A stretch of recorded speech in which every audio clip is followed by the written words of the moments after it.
Welcome back students. आज की जो मेरी डिस्कशन होगी वो इकोनोमेट्रिक को लेकर होगी। अगेन मैं इकोनोमेट्रिक पे आज जो बात करूँगा वो बात करूँगा एस्टिमेशन और टेस्टिंग मेंटेन हाइपोथेसिस। बेसिकली हमारी जो मॉडल होता है उसकी कुछ एस्टिमेशंस और कुछ टेस्टिंग्स होती हैं।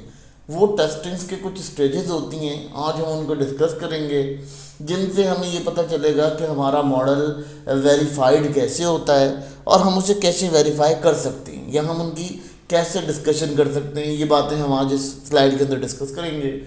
इस स्लाइड में बेसिकली हम एलोबरेट करेंगे उन स्टेजेस को, जिन स्टेजेस के ऊपर हमारा मॉडल जो है वो वेरीफाई करता है कि हमारा जो मॉडल है वो किस लेवल की डिस्कशन रखता है या किस लेवल का उसका जो रिज़ल्ट है वो प्रोड्यूस होता है, या हम किस तरह से उसके रिज़ल्ट को एनालिसिस करते हैं। ये चीज़ें हम इसके अंदर डिस्कस करेंगे और ये बातें आपको यहाँ एलोबरेट करेंगे नेक्स्ट स्लाइड के अंदर। सबसे पहला स्टेप जो हमारे पास आता है इस मॉडल को एस्टिमेट करने के लिए, वो सबसे पहला होता है हमारे पास फॉर्मुलेटिंग ऑफ द मॉडल। यानी हमें क्या करना होता है, हमें एक अपनी हमने जो वर्बल बातें की हुई होती हैं, जो हमारी डिस्कशन होती है, उस डिस्कशन को हम ये कह सकते हैं कि उस डिस्कशन को जो है ना वो हमने एक प्रॉपर फार्मूले के थ्रू रखना होता है। उसमें वेरिएबल्स देखने होते हैं, वेरिएबल्स का काउंट करना होता है, वेरिएबल की एवेल्यूएशन या उनकी जो डिस्कशन होती है वो ऐसे करते हैं कि हम वेरिएबल के बारे में बताते हैं कि वेरिएबल किस तरह से काम करेगा,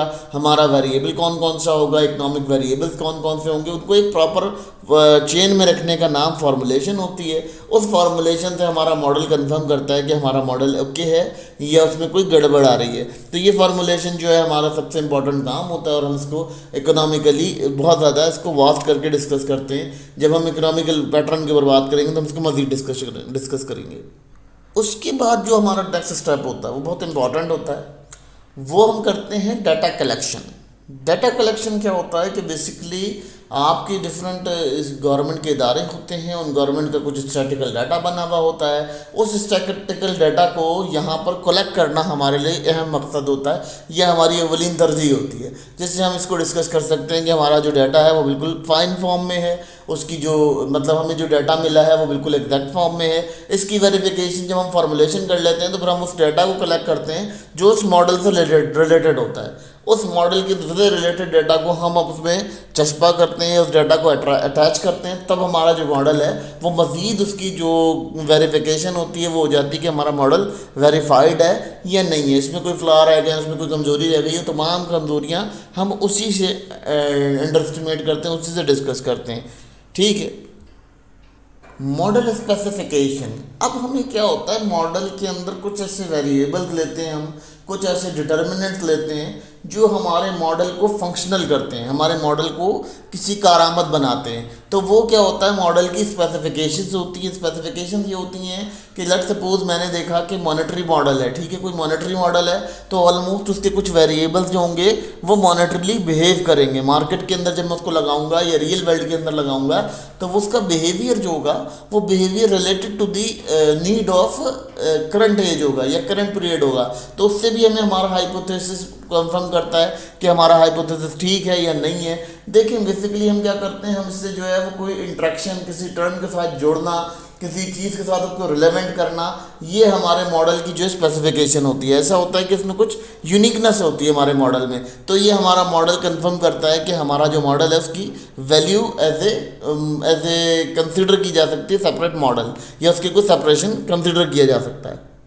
एस्टिमेशन, अब हम क्या करते हैं, जो हमारे वेरिएबल्स मौजूद हैं, ठीक है, उन वेरिएबल्स को हम क्या करते हैं, उन वेरिएबल्स को इस तरह से इस्तेमाल करते हैं कि उनका जो इस्तेमाल होता है वो हमारा बिल्कुल क्लियर एक विजन दे जाता है कि हमारा मॉडल इस बारे में बात कर रहा है, हमारे मॉडल की ये डिस्कशन है और इस बारे में वो डिस्कस कर रहा है। तो ये कंडीशन हमारी बिल्कुल क्लियर हो जाती है, हमें ये बात समझ आ जाती है कि हमारा जो मॉडल है वो किस तरह से वेरीफाई कर रहा है, किस तरह से उसको आइडेंटिफाई करेंगे हम, और किस तरह से हम उसकी डिस्कशन को इवैल्यूएट करेंगे। बेसिकली हम ये कुछ टेक्निक्स इस पर अप्लाई करते हैं जिससे हम एस्टिमेट करते हैं कि हमारे मॉडल की जो वर्थ है वो क्या है जो रियल वर्ल्ड में कंडीशन चल रही है वो क्या है, जो हम इस वक्त करंट वर्ल्ड में सर्वाइव कर रहे हैं वो क्या है, वो तमाम चीज़ों को हम यहाँ डिस्कस करते हैं। और बहुत ज़्यादा यूनिकनेस उसके अंदर हमारे मॉडल के अंदर मौजूद होती है।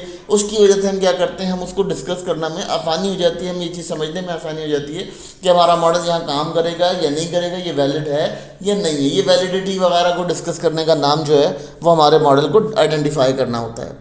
अब जो हमारा सबसे इम्पोर्टेंट काम आता है वो डायग्नोस्टिक चेकिंग आती है। अब क्या होता है, लेट्स सपोज हमने कोई मॉडल प्रिपेयर किया, उस मॉडल के अंदर कोई कसूर तो नहीं रह गया, कोई खामी कोई कमी तो नहीं रह गई, हमें उसको एनालिसिस करना पड़ता है और हमें उसको एनालाइज करना पड़ता है। बेसिकली ये एनालाइज हमें इसलिए करना पड़ता है क्योंकि हमें ये चीज़ वेरीफाई करनी होती है कि हमारा मॉडल जो है वो प्रॉपर वर्क कर भी रहा है या नहीं कर रहा। हमें उसको डिफरेंट किस्म के टेस्ट होते हैं, उन टेस्ट से गुजारना होता है। जैसे हम कहते हैं हेटेरोडॉक्सिटी एक होती है, ठीक है, हेटेरोडॉक्सिटी होती है। इसके अलावा जो है आपके पास ऑटो कोरिलेशन से रिलेटेड चीज़ें होती हैं, कोरिलेशन होती है।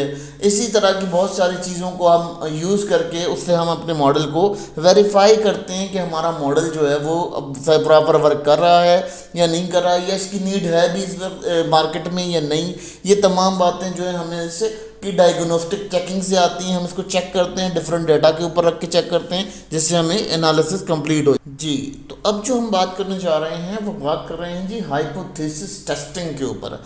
हाइपोथेसिस क्या होता है, बेसिकली हमने कोई ऑब्जर्वेशन दी, उस ऑब्जर्वेशन से हमें क्या फ़ायदा हुआ कि हमारी जो ऑब्जर्वेशन थी वो बहुत ज़्यादा इंक्रीज़ कर गई, बहुत ज़्यादा वैलिडेट कर गई। हमारे पास क्या हुआ, हमारी जो हाइपोथेसिस था वो क्या होता है कि हम कोई सोच बताते हैं, हमारे मॉडल ने क्या सोच पेश की है, उस सोच को भी हम मुख्तलिफ किस्म के प्रोसेस से गुजारते हैं। जैसे नल हाइपोथेसिस होता है, ज़ीरो हाइपोथेसिस होता है, इसी तरह ट्राइब्यूनल टेस्ट होते हैं। इसके बाद इसके अंदर जो है वो प्रोवर्बिलिटी चेक की जाती है। प्रोवर्बिलिटी चेक करके हम उसको जो है प्रोवर्बिलिटी के थ्रू हम ये डिस्कस कर सकते हैं कि हमारा मॉडल किस वक्त किस फॉर्म में है। और हम उसका कोएफिशिएंट्स चेक करते हैं, उसके कोएफिशिएंट बिल्कुल एक्यूरेट होने चाहिए, उनकी फिगर्स बिल्कुल एक्यूरेट होने चाहिए। इस तरह की तमाम चीज़ों को टेस्टिंग करने का हम यहाँ प्रोसेस लेते हैं ताकि हमारा जो मॉडल है वो कंफर्म हो सके कि हमारा मॉडल काम कर रहा है या नहीं करेगा रियल वर्ल्ड में। या अब जो प्रोसेस आता है, अब जो प्रोसेस हम इन्वॉल्व करते हैं उससे क्या होता है, उस प्रोसेस में हम टेस्टिंग करते हैं स्टैटिकल कैलकुलेशंस की। यानी स्टैटिकल कैलकुलेशन क्या होती हैं, जैसे हमने कोई डाटा लिया, ठीक है, अब उसके अंदर कुछ कैलकुलेशंस को भी टेस्ट किया जाता है कि ये कैलकुलेशन एक्यूरेट हैं भी या नहीं है। देखिए जी, बाद दफ़ा क्या होता है कि जो शख्स स्टैटिकल प्रिपेयर कर रहा होता है उससे भी कोई मिस्टेक हो सकती है, उसका भी कोई एरर हो सकता है। तो हमें इसलिए स्टैटिकल कैलकुलेशन को चेक करना होता है कि हमारे मॉडल में जो हमने स्टैटिकल कैलकुलेशन लिए हैं क्या वो एग्जैक्ट हैं या नहीं है, उनकी वेरिफिकेशन करनी पड़ती है। बेसिकली जब स्टूडेंट रिपोर्ट राइटिंग करते हैं तो रिपोर्ट राइटिंग में उनको बहुत ज़्यादा इंपॉर्टेंट, इनके लिए एक इम्पॉर्टेंट काम बन जाता है रिपोर्ट राइटिंग के अंदर कि वो इसको बढ़ा सकें, इसकी डिस्कशन को समझ सकें। तो इसलिए हम यहाँ पर जो है टेस्टिंग करते हैं स्टैटिकल कैलकुलेशंस की कि जो हमारी स्टैटिकल कैलकुलेशन है वो सही है या नहीं है, उनकी का वैलिडिटी होगी या वैलिड है या नहीं है, ये तमाम चीज़ों को हम यहाँ डिस्कस करते हैं। अब आता है जी मॉडल हमारा है, ठीक है। अब उस मॉडल में कुछ क्रिटिकल वैल्यूज़ हैं, जैसे कांस्टेंट होता है, हमने अक्सर मॉडल में सुना होगा कि जी कांस्टेंट है, कांस्टेंट वैल्यू रखी जाती है।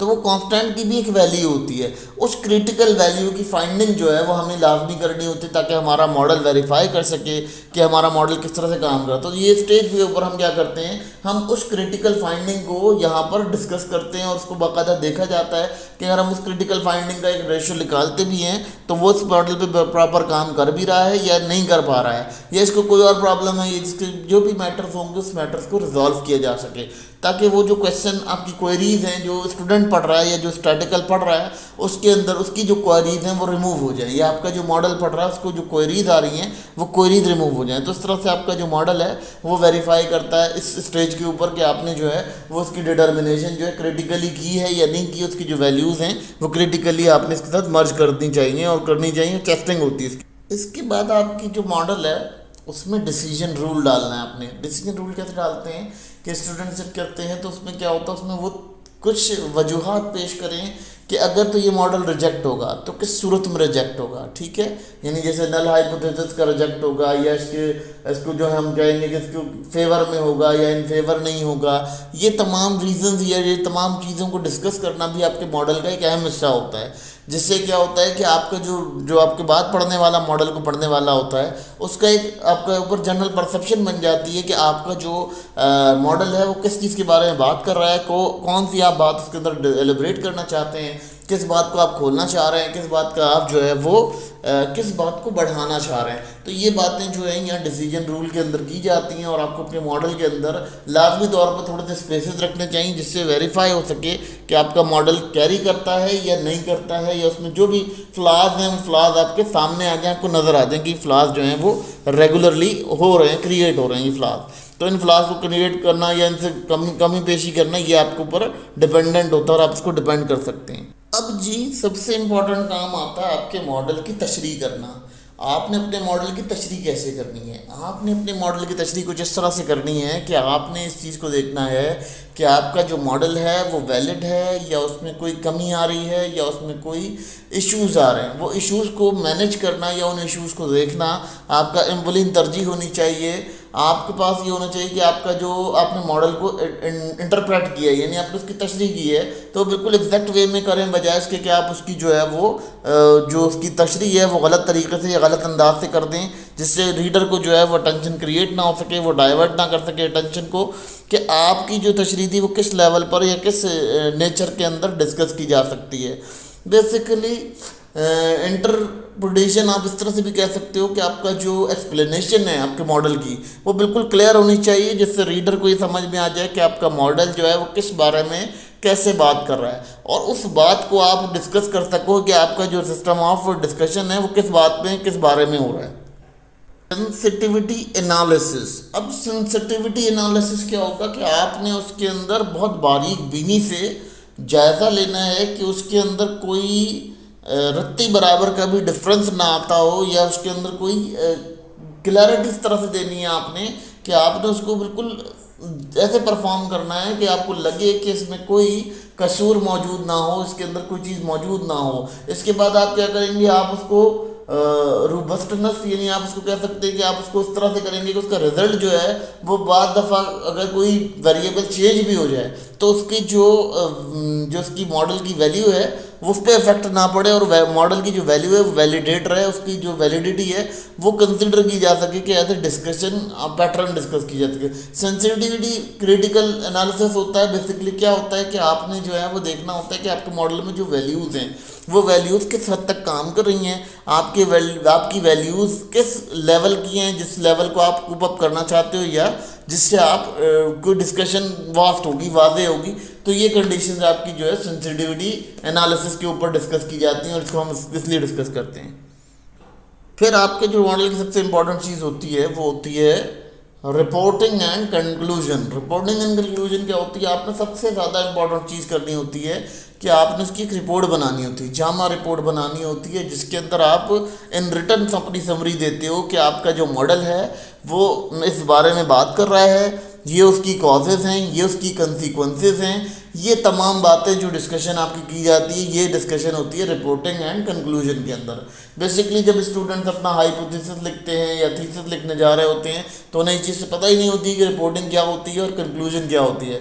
बेसिकली कंक्लूजन ये होता है कि आपने जो मॉडल प्रिपेयर किया है उस मॉडल के अंदर कोई भी रत्ती बराबर शक मौजूद हो या कुछ हो तो वो आपको उसको डिस्कस करते हैं। बेसिकली आप ऐसे कह सकते हो कि अपने मॉडल को थ्योरेटिकली एक्सप्लेन करो कि आपका जो रिज़ल्ट है वो क्या है, आपने किस चीज़ का रिजल्ट दिया है, इसको थ्योरेटिकली एक्सप्लेन करने का नाम कंक्लूजन होता है। और जब बच्चे पेपर वगैरह लिखते हैं या जो डिस्कशन करते हैं पेपर के अंदर भी वहाँ भी वही प्रॉब्लम कर जाते हैं कि वो इसकी कंक्लूजन नहीं बना पाते, कंक्लूजन को लिख नहीं पाते, जिसकी वजह से उनका मामला जो है वो काफ़ी डिस्टर्ब हो जाता है, गड़बड़ कर जाता है।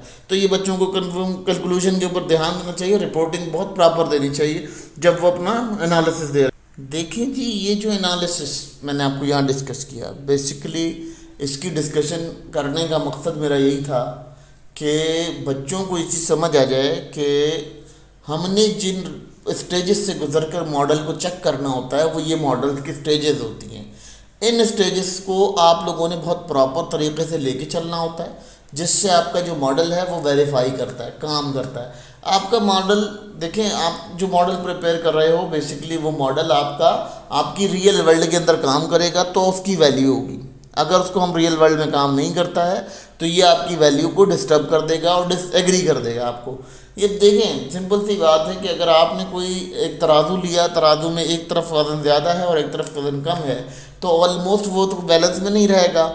तो जब अच्छा उस तराजू में कभी 1 किलो तोल रहे हैं, कभी आप आधा किलो तोल रहे हैं, तो दोनों को बैलेंस कर रहे हैं। बिल्कुल इसी तरह मॉडल में क्या होता है कि मॉडल में ऐसी बैलेंसिंग मौजूद हो कि जिससे जब हम किसी भी टाइम या किसी भी एज के वक्त हम इसको कैरी करें, या जिसको भी हम इसको यहाँ कैरी करें या जिसको भी हम डिस्कस करें, ये डिस्कशन जो है वो हमारी डिस्कस करती हो, इस चीज़ को एनालिसिस करती हो, हमें ये चीज़ एनालाइज करती हो कि हमारी जो नेचर ऑफ डिस्कशन है वो क्या है और हम किस लेवल की डिस्कशन यहाँ करना चाहते हैं। बेसिकली स्टूडेंट्स को मैं यहाँ ये समझाना चाहता हूँ कि आप लोगों को जो स्टेप बताए गए हैं, ये स्टेप अपने दिमाग में मद्देनज़र रखिएगा। जब आप कभी अपने ग्रेजुएशन पोस्ट ग्रेजुएट लेवल के ऊपर जब आप थीसिस लिख रहे होते हैं या आपका कोई थीसिस होता है या साइनॉप्सिस लिख रहे होते हैं, तो ये आपकी बहुत इंपॉर्टेंट चीज़ें होती हैं जिनको हम यहाँ डिस्कस कर रहे हैं। बेसिकली इकोनॉमिकल रिलेटेड नहीं, बल्कि आप किसी भी फील्ड में, साइंस की किसी भी स्टैटिकल साइंस की फील्ड में जब आप जाते हैं या आप सोशल साइंस की किसी भी फील्ड में जाते हैं, तो इन्हीं प्रोसेस से होकर आपका जो थीसिस है उसे चेक किया जाता है और उसकी क्लैरिटी दी जाती है। बेसिकली ये क्लैरिटी इसलिए दी जाती है कि बच्चों को समझ आ सके कि हमने जो डिस्कशन दी है या जो हमने डिस्कस किया है वो किस मैटर पर है।